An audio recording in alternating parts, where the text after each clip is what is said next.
That's bad.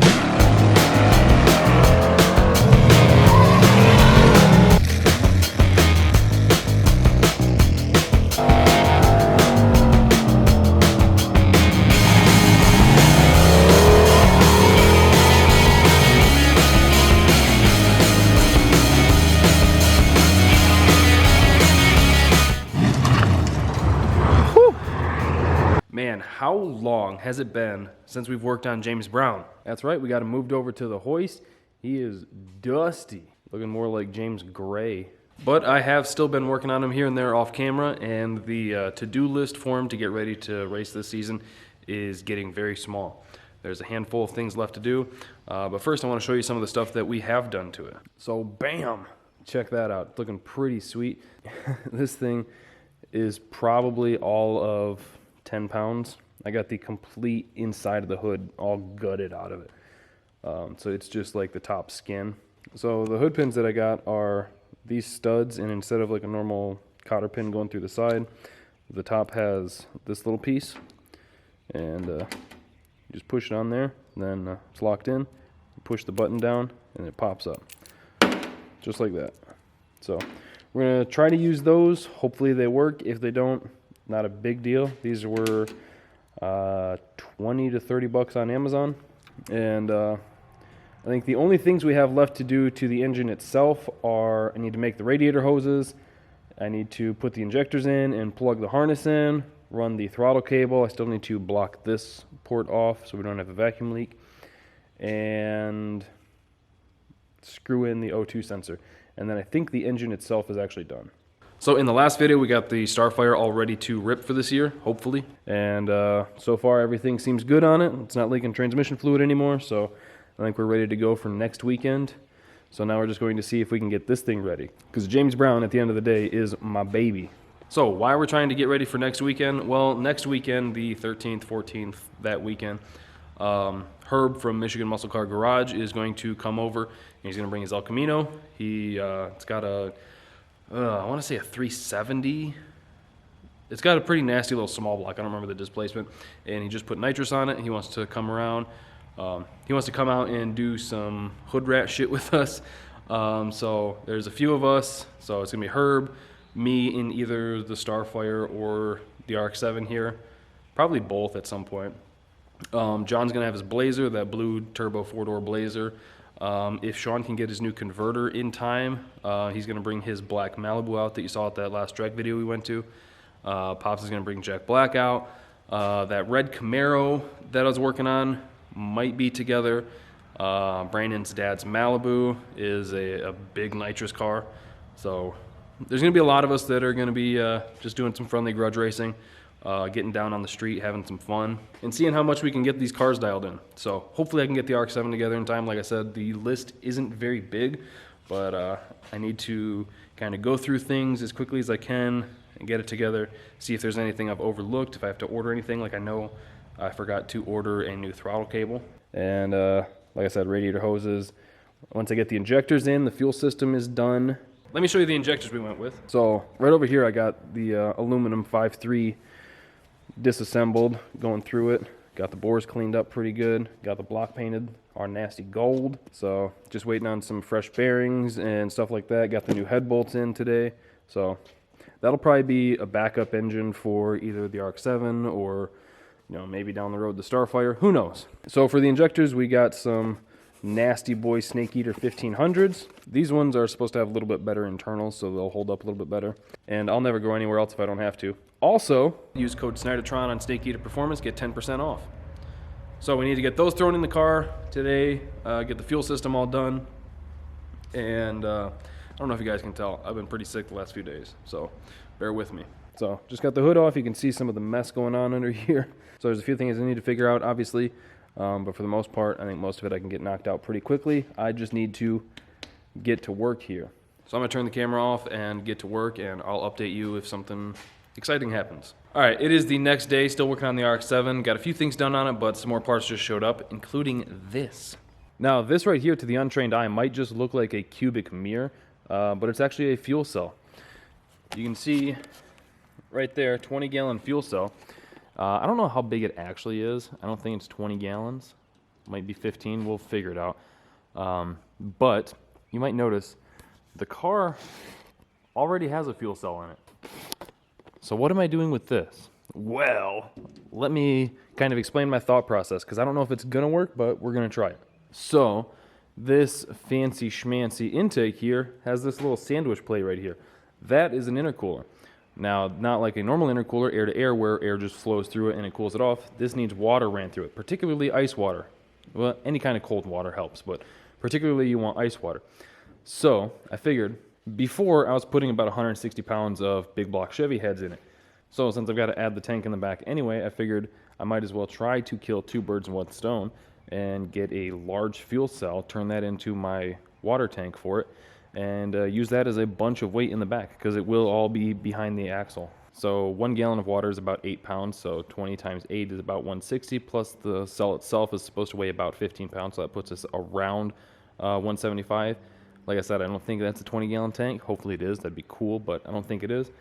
So worst case scenario, between this, the water that's in it and the ice and everything, the line and the little pump that's going to be back here, it should put us real close to the 160, 170 pound mark.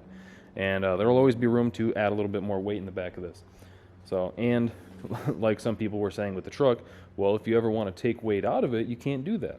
The truck, I think, was a pretty extreme situation because it was so heavy on the front.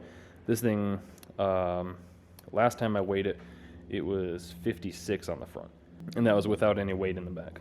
So this will allow me to kind of do the math and figure out how much water is how much weight and get it exactly where I want.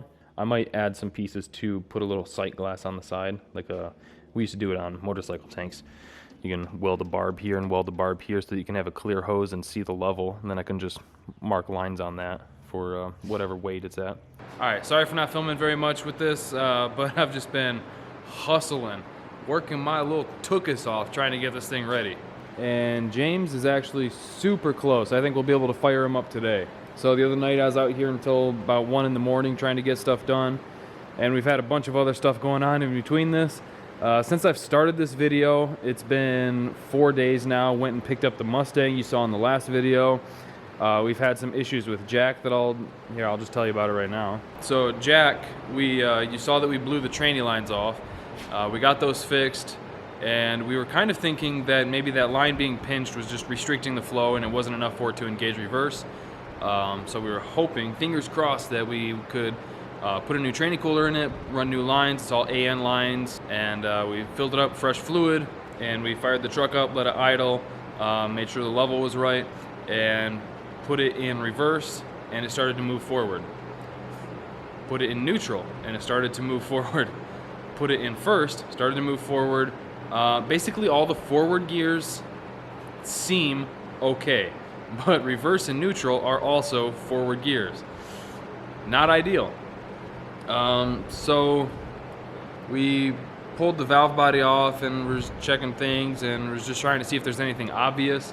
And when we pulled the pan off, there was a couple small chunks of things like, I don't know, like the size of staples, basically. So we were hoping to have the truck and at least a couple of the cars. The Starfire's good, the Mustang I might take out if I get the RX-7 done, awesome. But we're hoping to have some things together for this weekend when Herb and Terrence and them are out here, and we can go out and just do some hood rat shit and have some fun with the boys.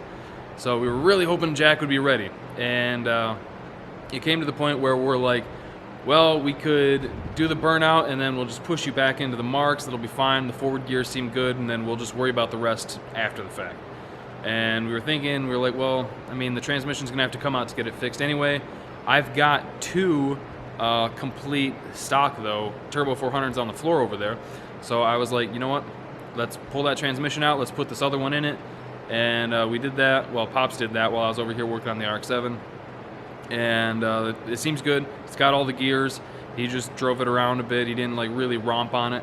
I got a feeling that as soon as he gets in it and hits the button, it's gonna like slip or something, like blow through the clutch packs. But at least the truck will be together and we can have some fun. So when I say the last week has been hustling, we've Jack, the RX-7 here, been working on the Mustang a little bit, did a bunch of housework. It's been non-stop. but we are really close to being able to fire this thing up. I got the wiring all taken care of, I believe. You can see I got the catch can on and mounted, got the new lines for that ran. Looks pretty good. The entire engine harness is together. Got the Snake Eater 1500s in. Heck yeah, 10% off using code Snydertron. Go check it out. Moved the Mac valve right there, so it has real nice and short lines. It's real close to the gate. Should be a real good reference. Got the lines for that right here with some spade connectors to disconnect, because before I had the Mac valve at the firewall hardwired. So yeah, I've got all those extended. I had to extend the wire for the fuel pressure right there, because that was like real tight. So here's the big boy water tank. I'm gonna set it like this, offset a little bit, because you know, engine's rotating this way. It's gonna want to lift the chassis this way, so it's gonna plant that tire.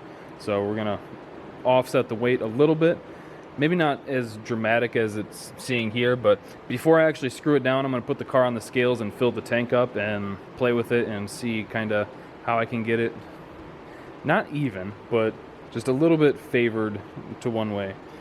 That way, when it does launch and it tries to rotate, you know, it can kind of even out.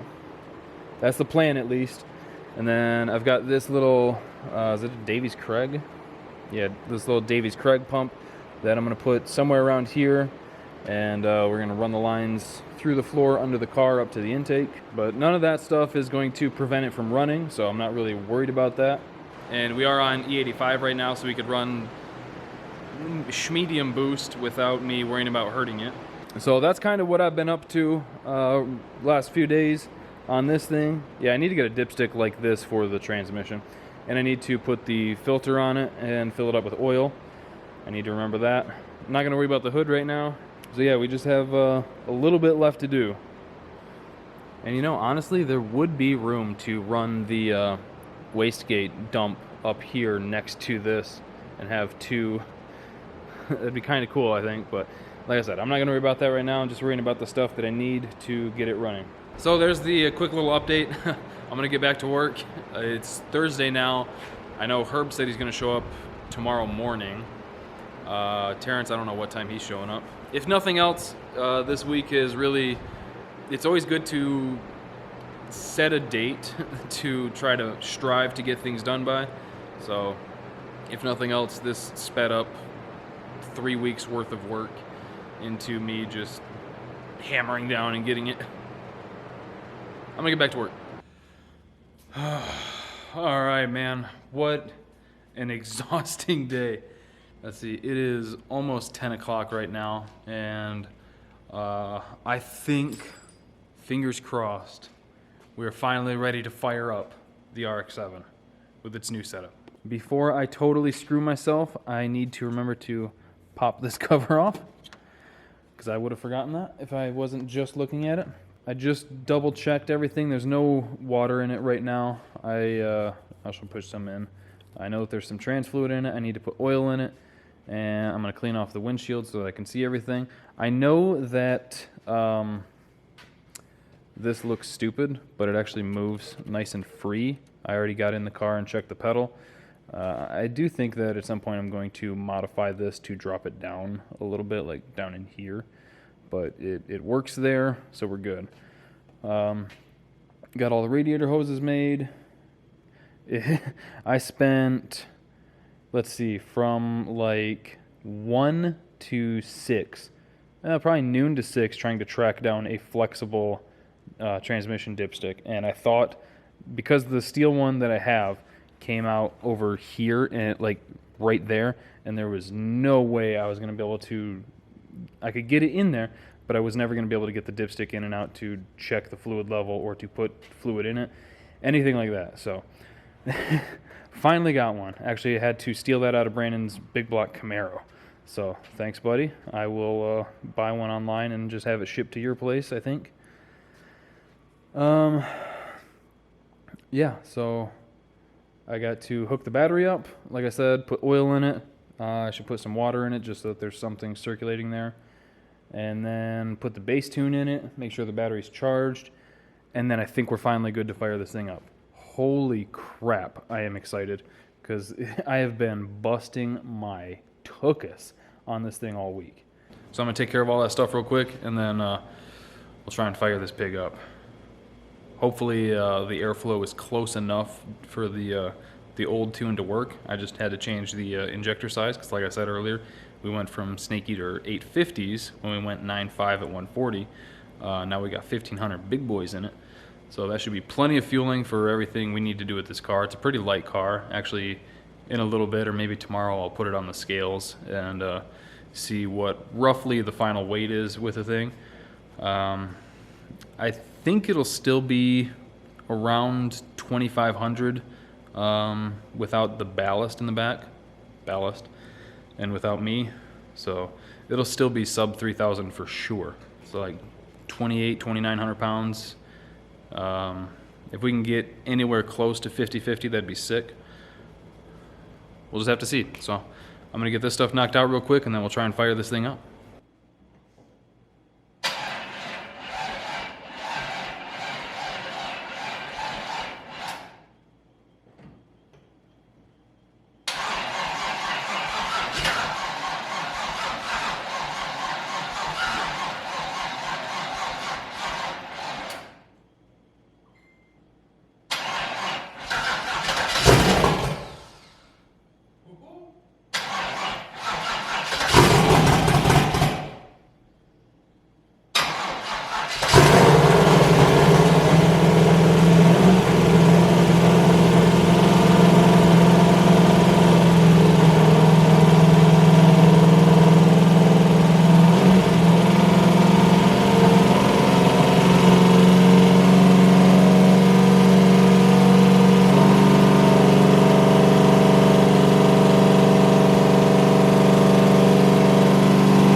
Alright, that was the first try, fired up almost immediately after I got the battery charged. I think it was idling so high because this set screw was screwed in a bunch. It was like out there, so it was at 3,500.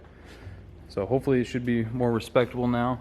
I had to clean up a little tranny fluid. I think it just didn't have a line tight enough. Hopefully that fixes itself. I mean, I tightened it, but they're the same lines and everything from last year, so maybe they just need some pressure through them to swell back up. So, gonna put a little bit more water in it, and then we'll try it again.